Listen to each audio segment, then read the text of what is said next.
York. So he was my first mentor introducing all of these and movement that spread across the world, and today we're here also thanks to these two gentlemen. So it's really a pleasure to have them here. We have few people that are not based in Geneva, so it's going to be quite an eclectic discussion that we're going to have together. So welcome to today's seminar. We have a new speaker today, Fabiana Mariano Green. Fabiana is a good friend, but especially she is an executive director of John Maxwell company, which is one of the largest developing and learning companies in the world. She is also the founder of Lead in Life, yes. It's a learning and development company based here in Switzerland as well. The main area of expertise of Fabiana is the development of human potential while working with leaders and their teams to optimize their performances. So definitely today we're going to learn a lot about maximizing performances and lead also in time of crisis, in case in which they might happen. So today's conference, why do teams fail and what can you do to avoid it? So today we do live in an era where we have to take responsibilities despite what our role is, despite what our position is, and some of these responsibilities we have to cope with managing ourselves, with managing people, and managing expectations while reaching results. So this is definitely a challenge, and so the objective of today is really to try to understand those key factors that will allow us to make an impact in people's lives while being successful, which is not something very easy to do, but that's what we're here to discuss. So without any further ado, I'm here, so please help me welcoming Fabiana.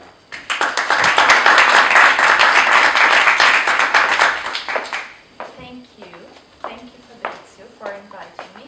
And I'd like to ask, did everybody had a go at answering the question? So this is a new tool that we'll be using throughout this presentation to help us interact with each other. Well,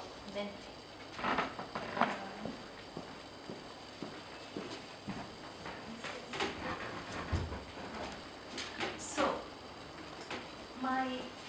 if you're here on an evening like this and you went through all the traffic that you did, it's because I suppose you have, to a certain extent, an interest in why teams fail and what can we do about it. And my own interest in teamwork actually started from my childhood. I am from Brazil, and my father grew up in poverty in Brazil.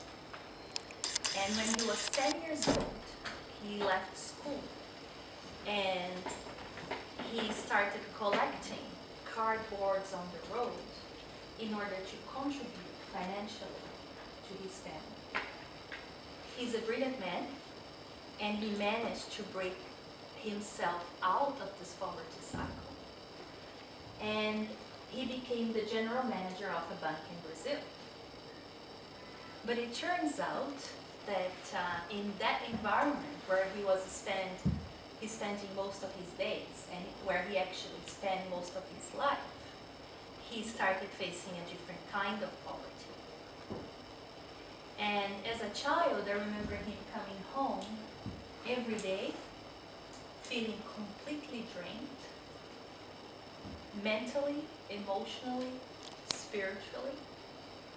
And I remember seeing in him a real inability to connect with me, with my brother, with my mom, not because he didn't want to, but because he gave everything he had to his job and to the people that were working with him. And not much was left for us as a family at the end of the day. So when I started my career, also in Brazil, I got my first job when I was 18 years old as a computer programmer. And as I went through my career and as I grew to other functions in different companies in the technology industry, I always found myself distracted by the issue of teamwork. I would observe different teams and different people in the teams and the different issues that they had and the different stresses that team leaders were carrying. And I would always ask myself, why do certain teams behave and act and produce results differently than others? And why are some teams smarter than others? Why are some teams better than others? So when I became a leader myself, I became even more curious and more determined to find the answer to those questions. And this journey of me trying to find those answers and putting them into practice in my own life led me to found a company which I now own here in Geneva. So I will share with you 3 pieces of research which I believe are the most significant for us to understand why do teams fail and what can we do about it. The first one is a research carried out by a professor called Thomas Malone from the MIT Center for Collective Intelligence. And what Thomas Malone found out is that teams that perform better than others have certain characteristics. Well, first, in fact, he discovered that there is a rough correlation between IQ and problem solving. We know that, right? However, there is no correlation between aggregate team IQ and high-performing teams. So in other words, putting the brightest boys and girls in the room together in the same team does not guarantee high performance. And in some cases, actually, I would argue, it guarantees the opposite. However, the high-performing teams, they had the following characteristics. First, when together, team members spoke roughly for the same amount of time. So there is not 1 or 2 personalities in the team that are always taking over the conversations. The second thing is that those teams scored higher on a test called Read the Eye in the Mind test, which is roughly an empathy test. And the third thing is that high-performing teams, according to this study, had more women in them. The second study was carried out by Google, and it's called Project Aristotle. And Project Aristotle found out something quite similar. According to the results of Project Aristotle, a perfect team is marked by a culture that fosters something called psychological safety. And psychological safety is created through 2 main components. The first one is conversational turn-taking, which is exactly the same as Professor Malone's study. So when together, members of high-performing teams, they speak roughly the same amount of time. The second thing is ostentatious listening.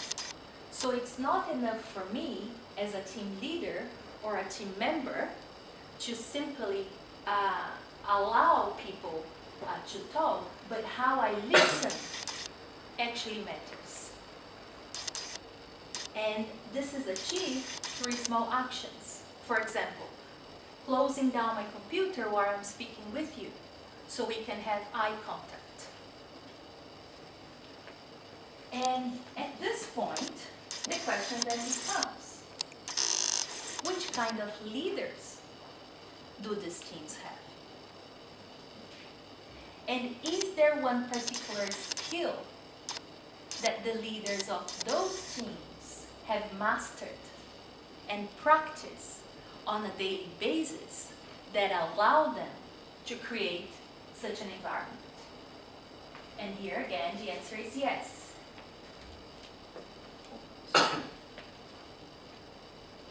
And I would like to ask you now to tell me what's the first words that come to your mind when you see this picture. Tightness. Hmm? Tightness. Strength. Strength. Strength. Close. Come on. A knot. Lots of connotations about knots. Indeed, yes. Trust. Trust. You got it.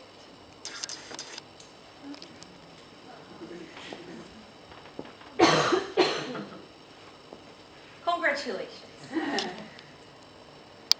So leaders of high-performing teams, they understand that building trust is a skill that takes a high level of intentionality to develop. Okay, so what's the link? We are all here and we all go to work to produce results. Then the question at this point is, how do we link trust with results? And here I'd like to share a third piece of research with you. This is research done by Ozak. He's a neuroscientist or neuroeconomist that focuses on using neuroscience to build high-performing teams. And compared with people at low-trust companies, people at high-trust companies report 74% less stress, 106% more energy at work, 50% higher productivity, 13% fewer sick days, 76% more engagement, 29% more satisfaction with their lives, and 40% less burnout. It's pretty amazing. And the fact is, tomorrow morning, we're all going back to work. And we're all facing our own realities. And we're all part of teams that have challenges.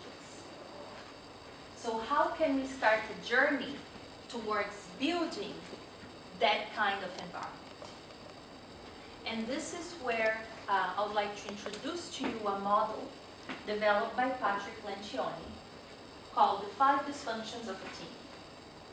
The 5 dysfunctions of a team is a model that has identified the root causes of politics and dysfunction within teams, and that proposes cures to these dysfunctions. So as expected, the first dysfunction is the absence of trust. And it's a different kind of trust that we talk within the context of the 5 dysfunctions of a team. It's vulnerability-based trust. So it's the ability modeled by the leader to be completely open with team members about strengths, weaknesses, mistakes, and behavior. So members of a great team get to a point where they are completely comfortable about simply saying what they really think, and being honest about who they are and who they're not. So they are comfortable with being vulnerable. It doesn't mean that it's easy, but it means that they have embraced this as part of a leader's leadership style and as part of the culture of the team. And why is this important? Because without trust, without vulnerability-based trust within a team, we cannot overcome the next dysfunction, which is the fear of conflict. Which is the fear of conflict.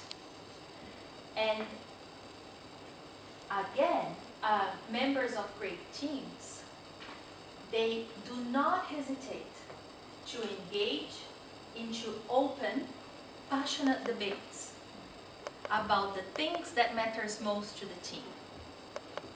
So in an environment that is based on trust, I will not hesitate to disagree with you, I will not hesitate to challenge you, and I will not hesitate to even provoke certain types of healthy conflict. Because in healthy teams, healthy conflict then becomes a pursuit of truth for what matters most to the decisions being made by a team. And why is this important? Because without that, we cannot achieve real commitment.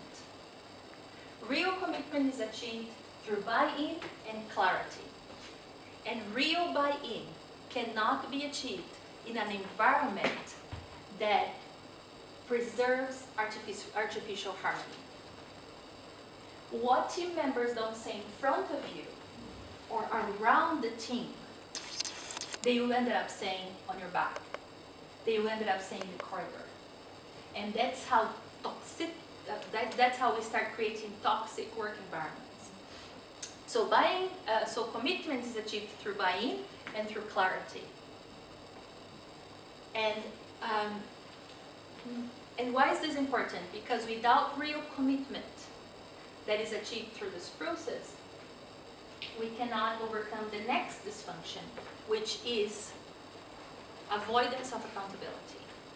So in an environment where we trust one another, where we bring our best selves forward when we are together without the fear of conflict, and through that process we achieve real commitments for the decisions that matters most to the team, I will not hesitate to hold you accountable, not only for the results that we are going to achieve together, but also for behavior. Many leaders do not hesitate to hold team members accountable for results, but holding team members accountable for behavior is another story. And this is impossible because in this environment, team members will set aside their own agendas. When it comes to achieving results, they will set aside their own agendas and interests to focus on what matters most to the team.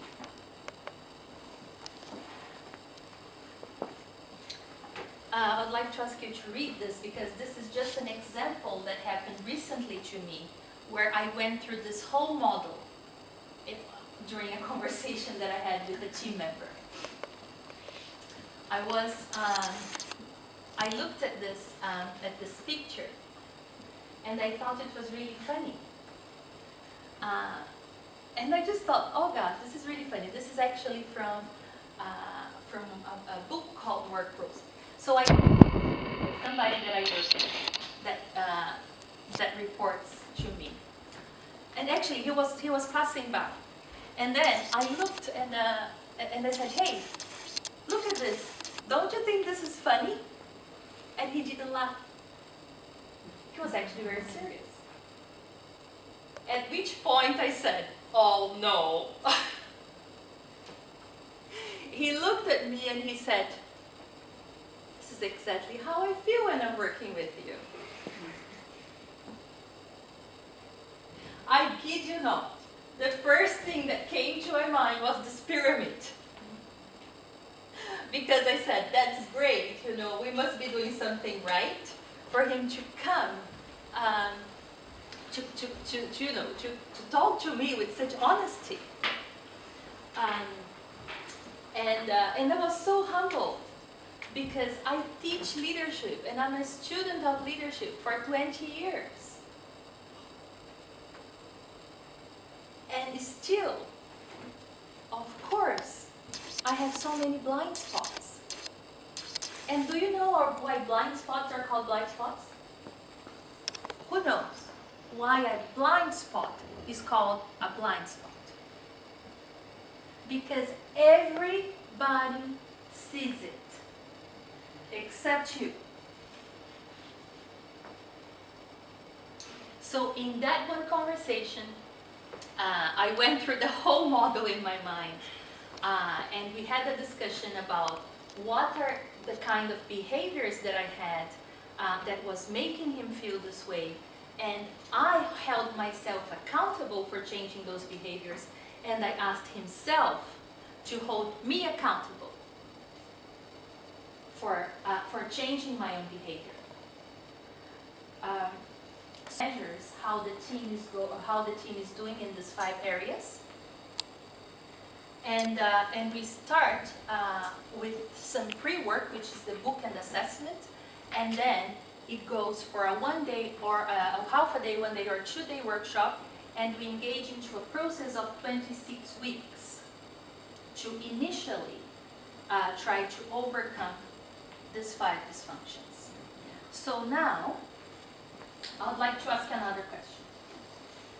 How many people, if you'd like to answer this, please, do you have people reporting to you at the moment?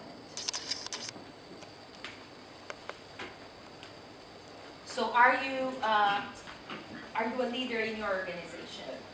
Or do you hold a formal or informal leadership position in your organization?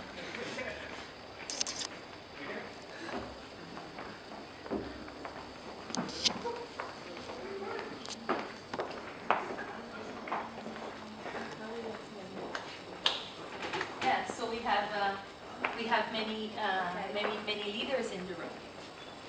So at this point, I would like to invite a colleague, Kit. Could you please come in? So Kit, I met him when he was working at Cisco Systems, and he's not only a leader that practices those principles, but he's also a coach.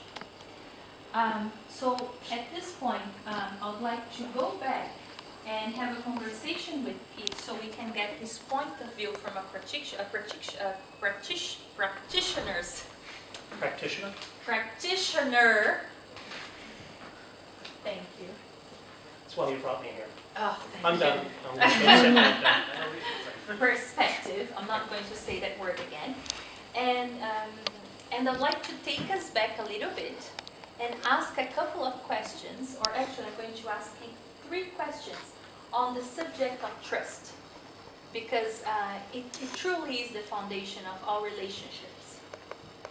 By the way, I don't normally write notes, but because trust is such an important topic, I don't want to miss anything that I convey or any of the ideas. Normally I would, and Fabian has seen this, I really tend to talk off the cuff. Yes. Additionally, the coaching is really something I do on the side. I'm head of advanced product development for Merck Pharmaceuticals, so I have a day job. The coaching is something I do to help out people who are looking to get ahead.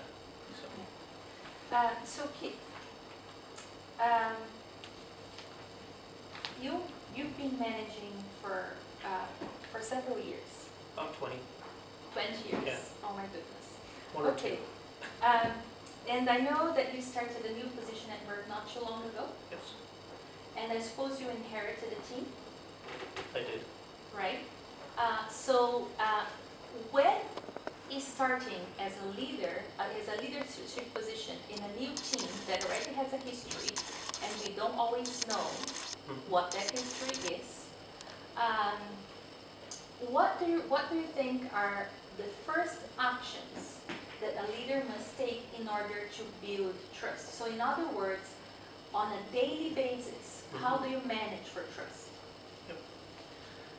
First thing is you have to get to know your team.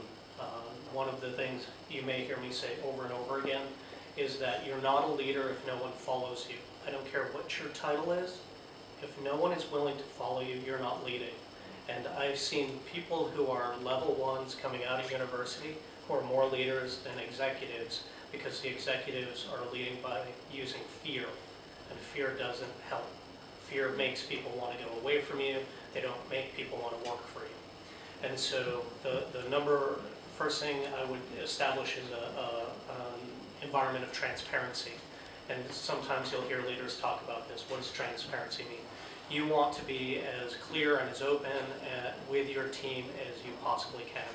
And I will even say to my team, I'll share everything and anything I possibly can. And if I can't, I'll even say, there is more to this, but I'm not allowed to share it with you. Please understand, when I am allowed to, I will. but I take it all the way through conveying all the information I possibly can. And there are times when I'll share things that my team may not even care about.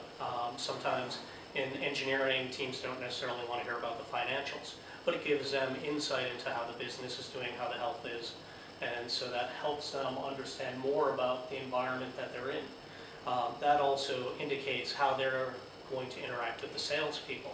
If finances are tough, if sales are down, their relationship with the sales team is going to be different than when sales are good, and so they'll understand why they're getting particular pressure.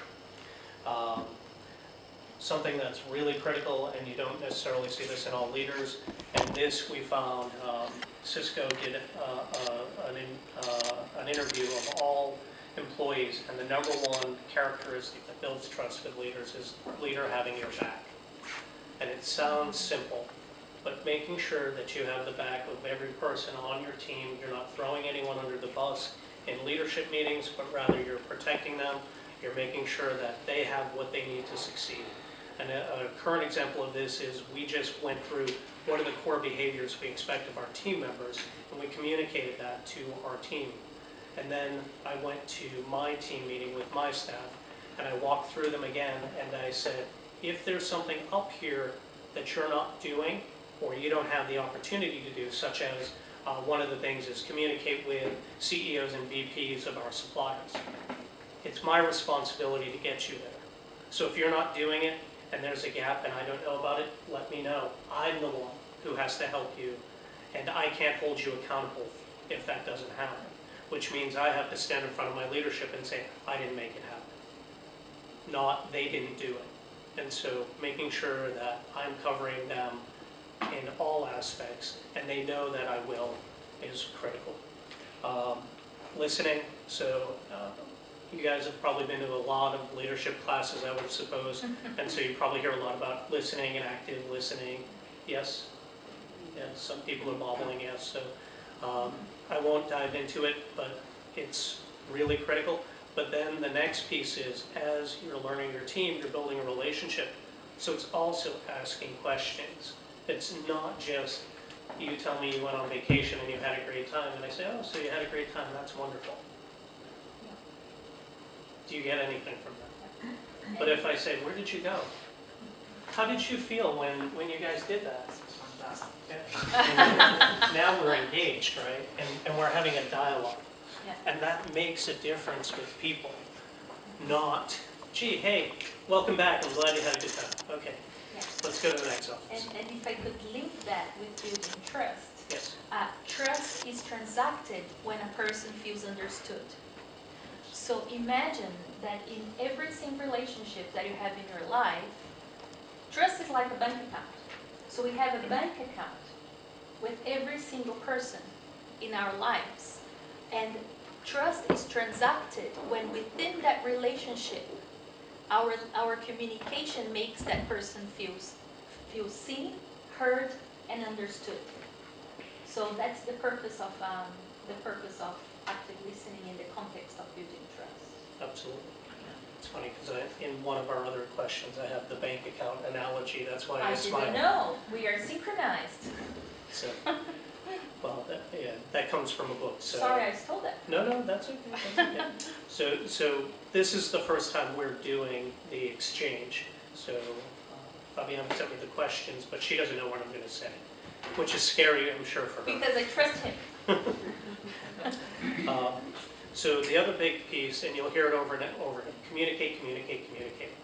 But be specific. Communicate your vision. Communicate the strategy of how you're going to get there.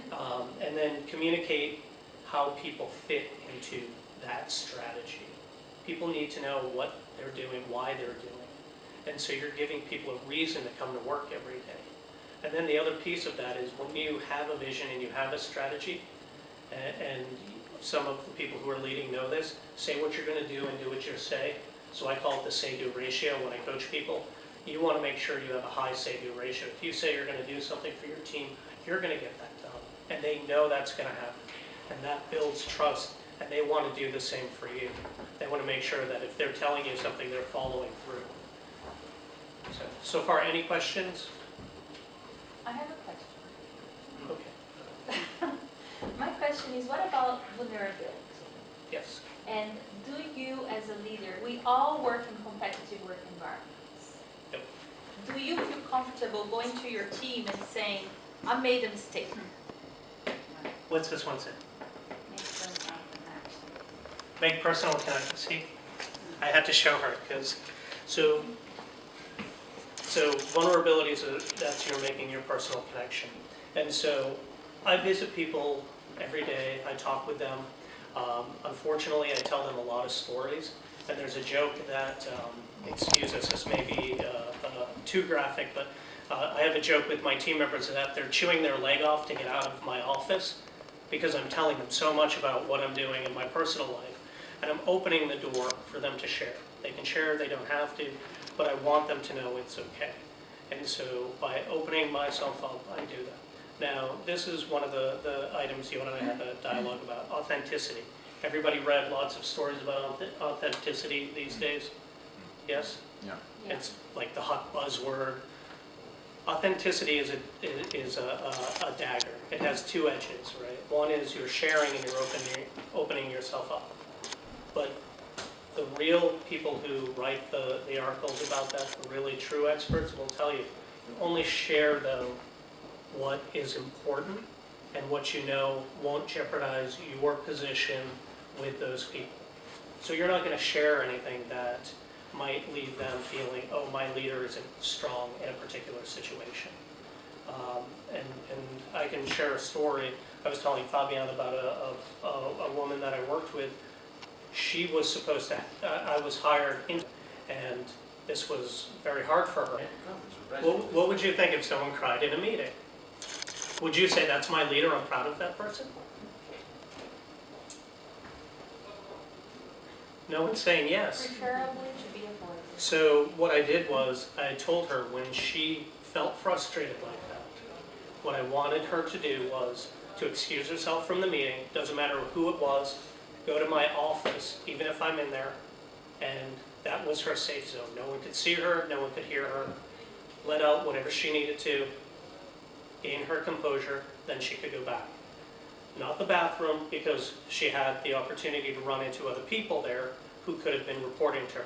I wanted her to have a zone where there was no judgment. So I didn't finish telling Fabian the story, but fast forward 4 years later, she ended up taking a senior VP role for Honeywell. So, but I needed to help her get past the emotions and the frustration, and she was very vulnerable at that time, and unfortunately a little too authentic for the meetings. But she was able to gain her composure and work through that. Yeah. But again, I also had to give her an area and be that person she could trust. So that was critical. Yeah. So to summarize, the first point was transparency, Transparency, and then safety, safety, have their backs, have their protection, backs. Yep. And the third, listening, listening. and the fourth is asking questions.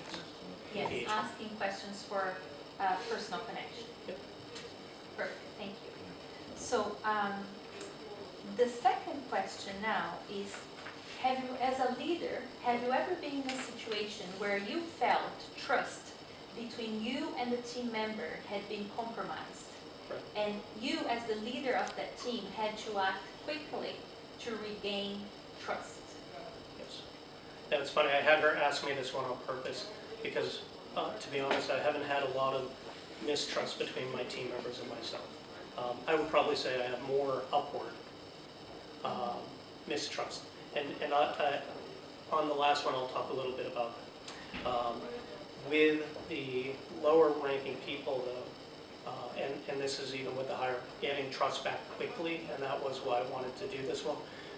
Getting trust back quickly doesn't happen, right? Does anybody mistrust someone and then tomorrow you trust them immediately? Anyone? No. And that's human nature, Yeah. right? And that goes to the bank account or an investment, right? And so you have two types of people normally. Someone who gives you trust freely immediately, right? That's my personality. If you're on my team, you have my trust. Once you break that trust, it's really hard to get it back. And then there are people who ask you to invest little by little and build that trust. And they're the ones who ebb and flow quite a bit.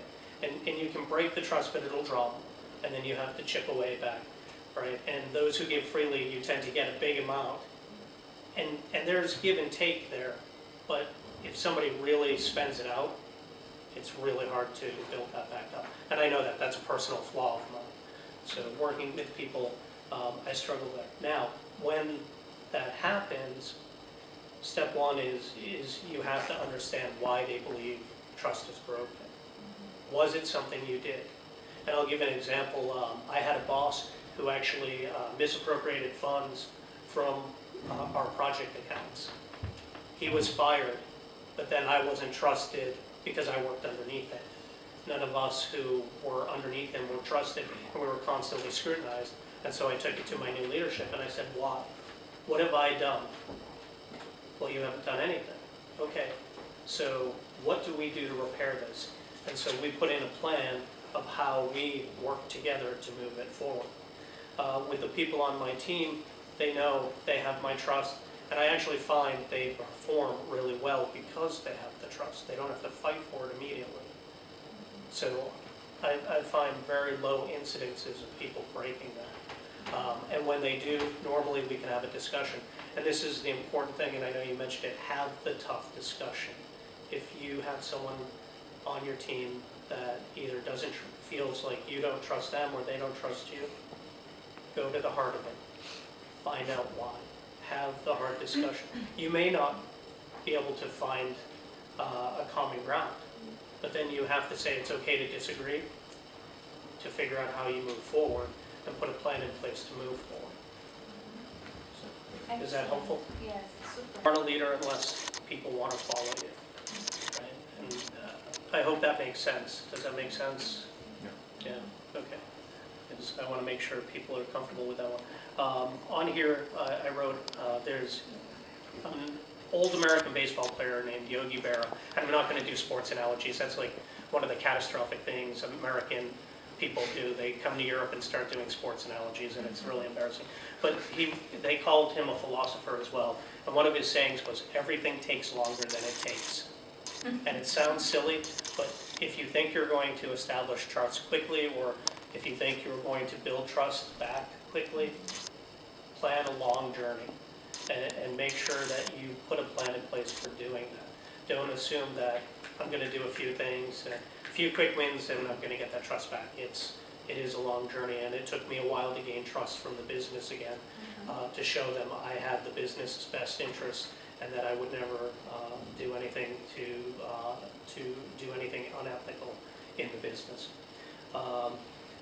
Treat trust like an investment. So you always want to make sure you protect your investments, right? How many people are cashing out their investments to go to Las Vegas here? No? Not yet. Not yet? Oh, okay. Okay, so somebody might be, but probably not all your investments, I hope. We all have friends. You all have, oh, okay.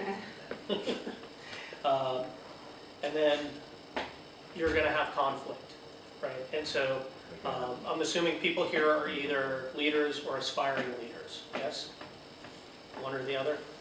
And so, Yeah. yes. And so in that, trust is above you and below you. And there are going to be times you're going to be crushed between the two. And in order to get one group to trust you, you're going to cause mistrust with the ones above, or vice versa. And the question is, how do you manage that? That's not going to be an easy situation, but it is going to happen in your career. I've had various levels above, various levels below, and it is a dance at times. It's a ballet to make sure that you maintain the confidence and the trust of your seniors, but also of the people who are doing the work and getting this stuff done that you need. And that's going to be a challenge for everyone as a leader. Yes. Thank you very much. You're welcome. Thank you for having me. Any questions you would have for Kip or for me? Yes. So first of all, thanks for sharing your story, your experience, and so on. Do you have any personal experience or study or that you would like to share for what concerns trust? When we consider at the cultural factor. So it's in a sense, Yeah. if in Asia, in Europe, in United States, Yeah. I'm sure there is the difference. But Yes. do you have anything that you can share on this aspect as well? So I come mostly from the software world, so as you can imagine, I work a lot with India. And I don't know how many people have visited Bangalore or have an understanding of Indian culture, but it tends to be one because it tends to be one that has a saving face type of core culture. Now that means that it's okay for someone to say, yes, I understand you, and yes, I'm going to get that done. And they don't know what you're talking about, right? But that's the core culture. And they don't know if they can do it on that in time. And so what I've done is I've established with my teams over there that saving face has a different value. For me, it's, do you understand me? And if you don't, that is more shameful than not understanding. So if you tell me let me rephrase it, that's more shameful than admitting you understand and you don't, right? So telling me you don't understand me, that's fine. That's perfectly okay. I accept that, and I'm going to give you all the coaching, and I show that support. Getting there is the hard part. And then, can you get it done on time? The answer is always yes. And I always have to walk through it with the teams and say, okay, this is going to take this amount of time. Are you sure? This is going to take, and then I ask questions. Well, what are you going to do in this and this and this area in order to deliver? Right? And I make them tell me. And although it's a painful exercise, it shows them, A, that I care about what they're doing, and that it's okay at times to say, oh, I don't know. And when I get to those points, I say, okay, let's look at that together. Let's figure it out together. And it becomes less shameful for them. And then when I find out someone has reached that part of the trust, I come at them more difficult and harder and say, why did you do that? You know it's important. And although I don't like being, my kids will tell you, I say, I don't like being the bad dad or the hard father, right? But there are times you have to have the difficult conversations and express, again, this is the culture we're having as a team. This is our team culture. It's expected of everyone. So it doesn't matter where you live and what you do, you have to respect the team culture because all your team members are counting on you. And when you get into cultures that tend to save face, they tend to respect the mass more than the individual. And so when you explain this is a team, you're letting your team down, you tend to have better success. It's not 100%, there's no miracle pill out there, and every team's different and every culture is different. And when you start mixing, my Cisco team, we had 25 different passports in the office. I mean, there were days we had very wild conversations about figuring things out, and it was behavioral stuff between people. But you have to go there. You have to make sure people are talking about it. When you establish that openly, it becomes almost a joke. Oh, you like to take your time getting the meetings. Okay, now we need you to hurry up, right? And there are times, I'm sorry, I'm going to swear. I warned her that I might swear. You know, I'll say to someone I'll who's ask you not constantly to late, swear. you need to get your ass to the meeting faster. Come on, right? So, and they know that I'm not picking on them per se, but I'm picking on the behavior, and they need to alter that. And do I have a couple more seconds with that? Yes. Okay, Yeah. so that exact story, right? I had a gentleman who was coming late to leadership meetings, and he was constantly late. And I sat him down and I said, you need to come on time, your team members are there. Oh, yes. He did it 5 times in a row where he was late. 3 times was, I talked to him the first time. After 2 more times I said, do you understand if you continue this behavior, we're going to get to the review at the end of the year, and this is going to be a mark on your review, and it's going to hit your performance, and it's going to hit your earnings. I'm like, is this really how you want to lose money? No. Went the rest of the year, no problem. Went through his review, shook his hand, thank you. He looked at me, he said, you never brought up the times I was late. I said, you corrected the behavior, right? Well, yes. I said, that's what I care about. Say do. You said what you were going to do and you followed through, and there's no punishment for that. right? I go to, and I remember this for years, I would go to a leadership review, right? And how many people go to have reviews? Yeah. Okay, you ever go to a review and they pull something out, the review's in, say, February, and they pull something out from the June, July timeframe that you corrected, right? And you're saying, okay, why are we talking about this now? Well, you did this. Well, yes, I did. We already talked about it, and I fixed that behavior. Yeah, but you did this. Okay, what? Does that really add value to you at that time, or do you leave frustrated?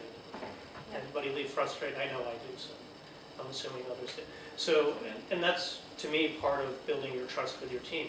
If you get them in a position where they know you're not holding stuff against them, you're showing correction, you're coaching them along the way, they improve, then you never talk about it again. Right? That's it, you've done. They go back into the behavior. Yes, you have to bring it back up if it's a reoccurring theme.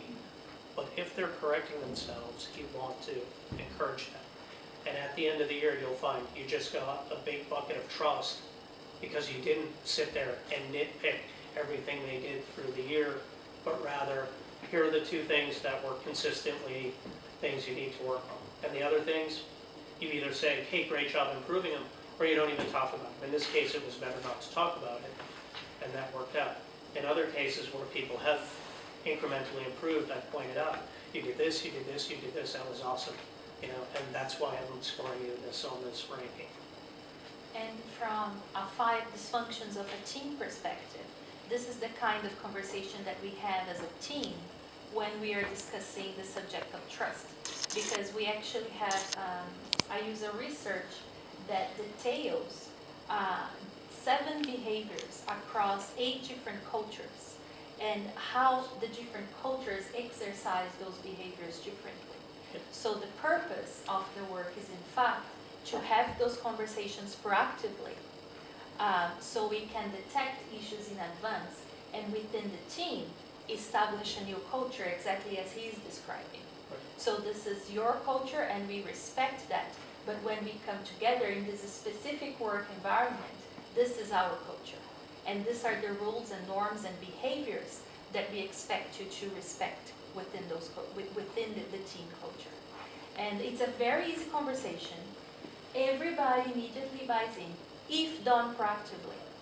The problem is that we face those issues every day and we don't necessarily stop to kind of set a baseline and have those kind of conversations because we don't have time. But once they happen, they actually solve the problem really quickly. And another question that many people ask me is, if I could look at some key work relationships that I have, and if there was one thing that I should look for in those relationships for me to be able to tell if within that specific relationship, if the level of trust is low or high, what would it be? And I say communication. Because many people come, many leaders come to me and they say, oh, we have so many communication problems in our team. And I say, actually, you don't. You have a trust problem. Because when your trust account is high, communication is simple, easy, and effective. So communication with people where you just get straight to the point, and within that relationship, they even know what you're going to say before you say it. That's a trust-based relationship. So watch out for communication problems. Most of our communication problems, and this is true in all relationships, inside and outside of work. Voila. Merci. A vous. Grazie. Prego. Arigatou gozaimasu. So, do you have any questions? No? No more questions? I have a question. Yes, please. What is the level of company awareness of the importance of leadership nowadays? It depends. I think different companies have different budgets and they invest in leadership quite differently.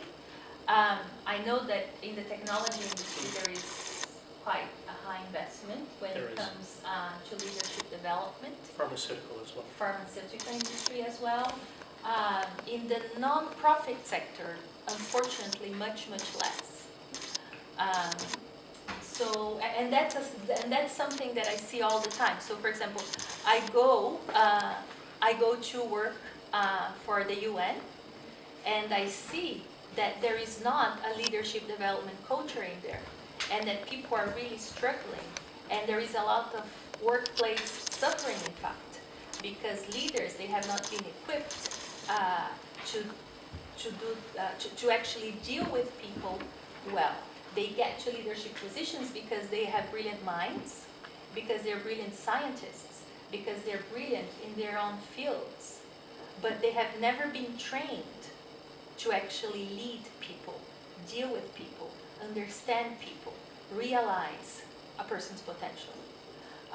And in the private sector, on the other hand, there is a much higher level of awareness, I would say. However, the world is changing. We are giving our first steps towards the digital economy, and every single company is going through digital transformation. So now, everywhere I go, people ask the question, how is technology really going to reshape the way we live, work, and prosper? And how is it actually going, and which kind of leaders do we need to raise within our organizations to be able to thrive and survive in those environments? So I would say that there is that's a question that is being asked a lot right now. What would be your advice how organization can retain talents? Did you see that slide about trust? It is also with trust, but is trust only one pillar which matters? No. It's much more complex than that. So I would say, I'll give my answer and then you give yours. Trust is a skill that must be built. There are loads of myths about trust. One of them is that it's built naturally. It's not true. And trust is in fact a combination of several factors. I only today talked about vulnerability, but there are many other pieces to trust. Like for example, understanding and respecting boundaries. Like for example, competence. And not mistaking competence with charisma. Because many leaders, they try to gain trust from team members with charisma and instead of competence. And sometimes in certain organizations, I've seen a fine line there. There is conversational intelligence that is part of building trust. So trust is a skill that needs to be really unpacked in many different pieces. And do you know what? It is true. Every single leader in the room, they have been to a training about listening. But I don't know many that actually practice that very well. So one way that we address this problem is to train leaders to become great coaches, because because coaches, it's like practicing that kind of listening skills. So I would say, focus on trust, understand trust, unpack trust into specific skills that you would like your leaders to develop, and hold them accountable for their behavior. And again, holding leaders accountable for behavior is different than holding leaders accountable for results. And when holding leaders accountable for behavior, make them understand that they don't only have to change behavior, but they also have to change perception. And I'll explain what I mean about that. My son Noah, I have 4 children. My son Noah, one day, he came to me and he said, every time I'm speaking with you, you are holding your phone. You are doing something on your phone. And I said, okay, point taken. I'm going to change. For a month and a half, every single time he came to talk to me, I put my phone down. and I listened to him. 90 days later, I'm having a really hard day and I have to answer some questions. I'm super stressed. He comes and talks to me. And I'm speaking to him looking on my phone. And he looks at me, he's 8 years old, and he says to me, "You are always on your phone," when I'm speaking with you. Why? Because I changed my behavior, but I didn't change his perception of my behavior. And this is something that happens in workplaces all the time. It's not enough for leaders to change behavior. They are also responsible for changing perception of team members with regards to that behavior. So that's a nuance that I believe needs to be built within the context of addressing the issue of trust. Now, Question is on retention of employees. And that's a challenge, I think, for most companies. And I think the root is around leadership, because leaders tend not to give their vision of where things are going, their strategy. They don't communicate it enough, and they don't help people understand where they fit into it. And more often I see people staying with jobs that they could thrive in a much better environment, but they understand where they fit. They understand where they belong. They could be making more money somewhere else, but they're really happy. Going to get a little abstract here. Has anybody read the book, The Life of Pi? yeah, I saw the movie. Anybody It's read not the book? the same, but Okay. So in the book, of course, even in the movie, the father in it is a zookeeper. And one of the things that comes up is, hey, the animals don't try to escape from the zoo, really. Why is that? So anybody have a rough idea why? Because they're just comfortable enough. They're not out on the plains, they're not hunting, they're not in nature, but they get the food they need, they get the environment they need, they're protected, they're just safe enough. Every now and then there's an alpha that bolts. But the reality is we're all animals at the core. If we are comfortable enough in our work environment, then we're not going to go looking. There'll be the one or two people who will stray, and that's normal. But that also means feeling safe, feeling protected, feeling trusted, and those things do matter to a human compared to an animal.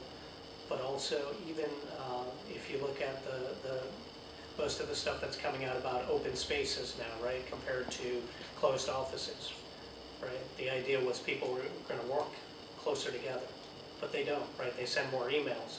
Two reasons. One, they don't want to interrupt the people around them because that's rude. And the second is they don't want other people hearing their conversations. So two people next to each other are now sending emails versus talking to one another, or if they had an office, they would go around the wall and talk. So in that, we've created a new paradigm for how people behave, but overall, they're still comfortable enough. And so that's the trick. The leadership has to do the same. If you come to work every day and you're met with fear, anxiety, anguish, you need to work longer hours, you need to, that's not an environment you want to be in. If you're met with, hey, how are you? How are things going? What can I do to help you? Instead of, you need to get it done, but how can I help you get it done? What are the things? Is there anyone on the team that you need support from? What I find is people find their own solutions if you're offering them help. But if you're just saying get it done, you get a passive-aggressive, things will get done when they get done. And so creating that environment of safety, both emotionally and physically, is critical to maintaining talent. Is that helpful? Of course. Thanks for sharing. To a point where they're performing as well as they can under me. You need someone else. And so it's not something you want to do all the time. You want to feel like you can keep taking people to new levels, but for these teams, they needed first they needed to work as a team, and that's what I did. I brought them in, helped them work as a team, and then when I left, It was because they needed now better technical ownership and leadership. And I left my technical roots back 15 years ago, so I'm not going to be that person. And so the team knew what to do. They had a charter, they had direction.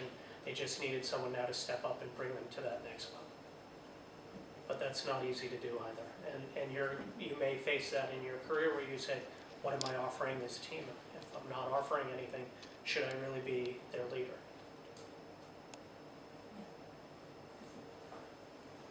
Okay, Fabiana, one more question, sorry. please. You said at the beginning something that sparked my interest. I would like to really understand better. It's one of the first things you said.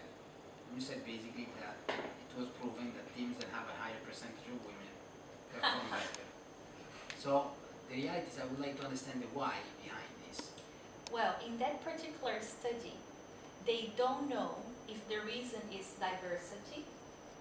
So in other words, if diversity had been achieved through different mixes of people and not only necessarily focused on gender, or again, in that specific study, it could also be that it's because women generally speaking, women score highest in the test called Read the Eye in the Mind test, which generally speaking is an empathy test. So the question of So it could be in that particular study, this could have been for one of those two reasons. Yes, please? Can I jump in on this? Yes? So one of the talks I've done is on unconscious bias.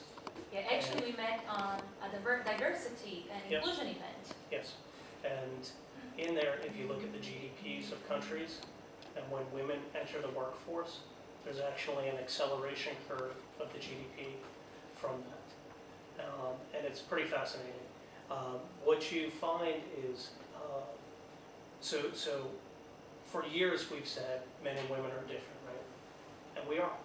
However, when it comes to thinking and thought process and logic, right? I grew up and I'm older, so, and I know this has no weight. I have to precede this statement because if anyone ever takes it out of context, right, I'll never work again, right?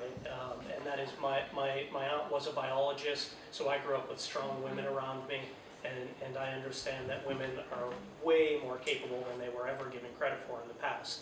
And so I was always taught in school, girls aren't good at science and math. Right? But if you look now, that is going away, that prejudice, women are scoring as well or better than men. And you know, it's all about the brain that's inside the head. It's not about the body around it.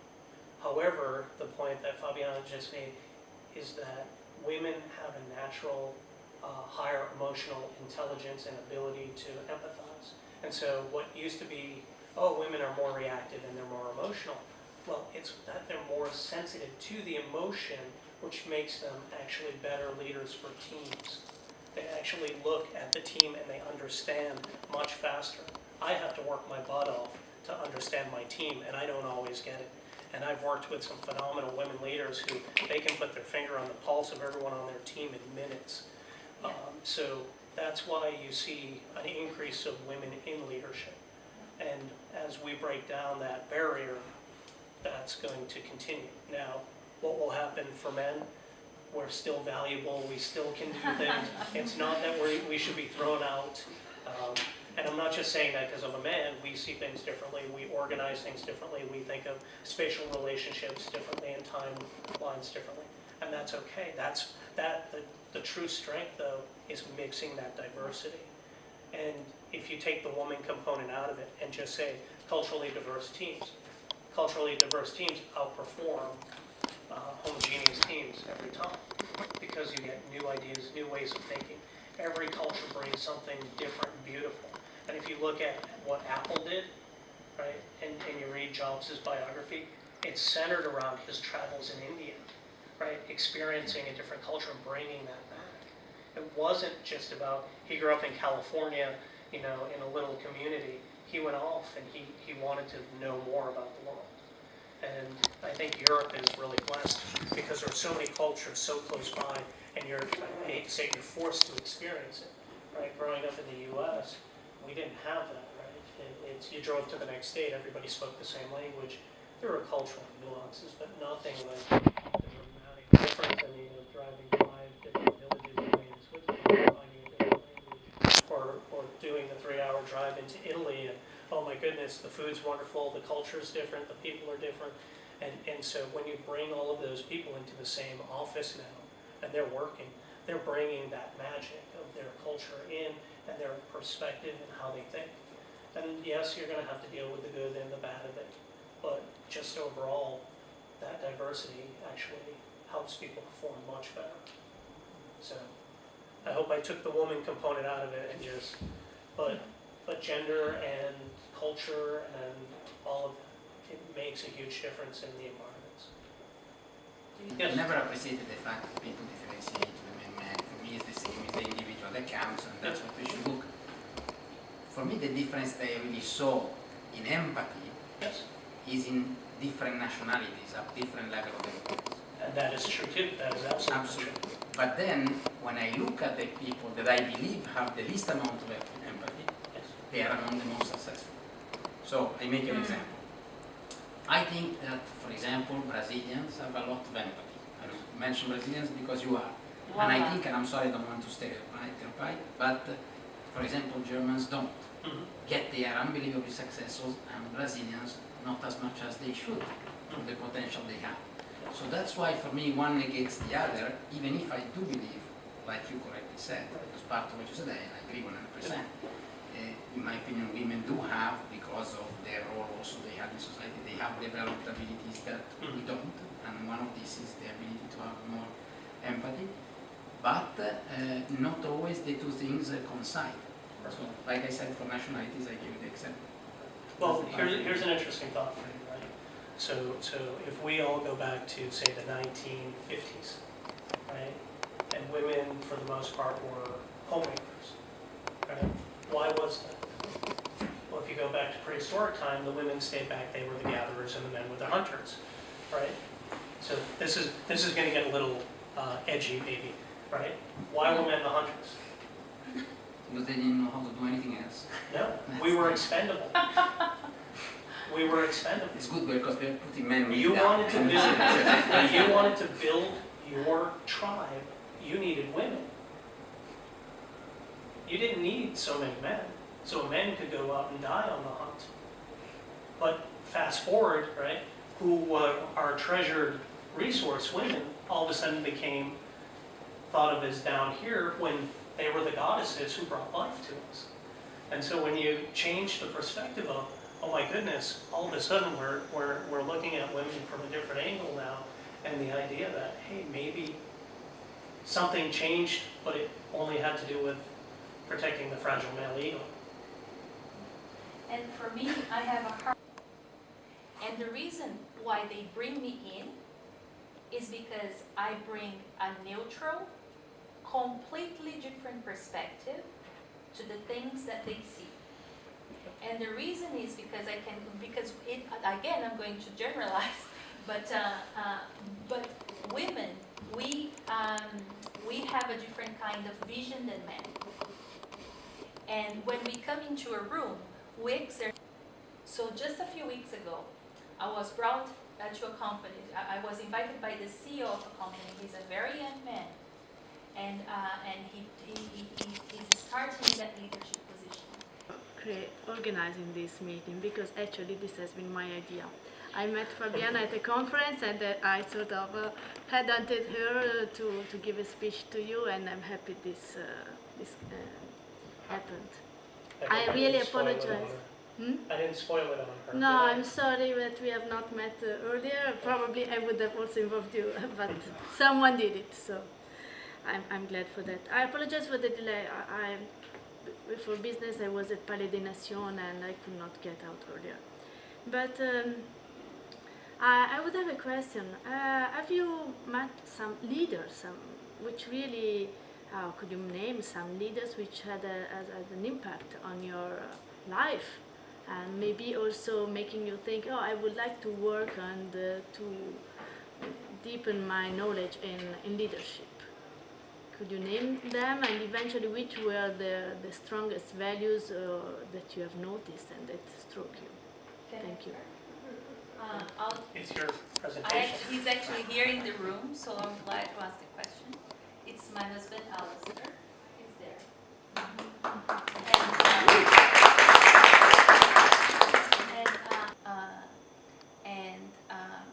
And I've learned a lot through his work and through working with him in his organization.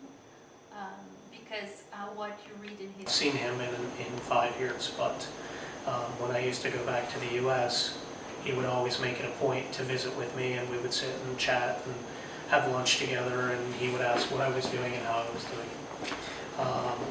The other areas that I personally get inspiration from, most people have probably read The Art of War. Yes, okay. Yes. Right, so you have Sun Tzu, and that's a classic text. How many people have read The Art of Peace? Does anybody know The Art of Peace exists?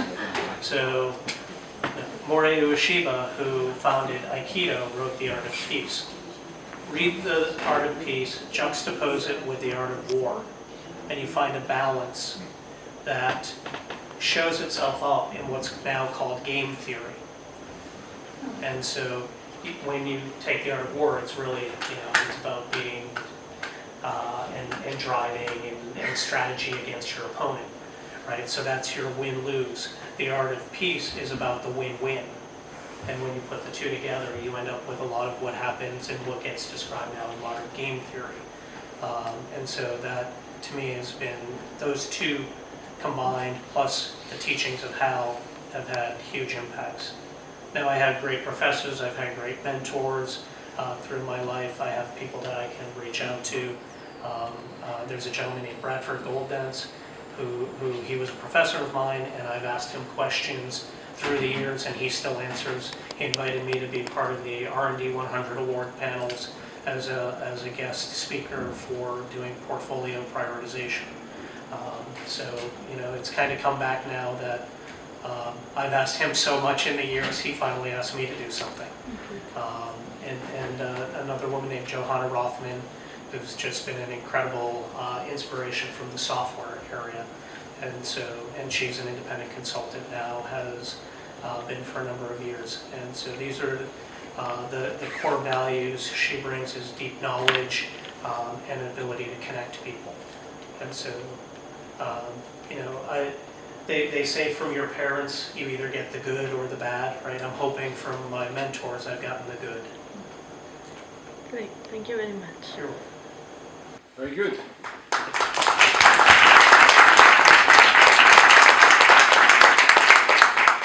So thank you very much, Fabiana and Kate, really, for everything. I definitely agree about the women being super naturally talented and bringing always plenty of ideas in the work environment. It's just that I cannot understand, Kate, how come this does not happen at home? But okay, maybe that's another... Well, you ask my husband, he will tell you how it happens at home. I'm joking. I have my girlfriend here, so I'm gonna have a hard time now coming back home. So thank you very much for this. But really, it was an extremely valuable conversation we had. If you want to contact them for whatever need or reason, come through us or just ask them their details. We're gonna have a small aperol with some wine and some chips as well, so we can continue the conversation over. So thank you again very much. Thank you so much. For this seminar. So thank you very much. Thank you. And just one last notice, the next two events that we will have will be in October, a networking event at Vicolo 39. It's been a while since we don't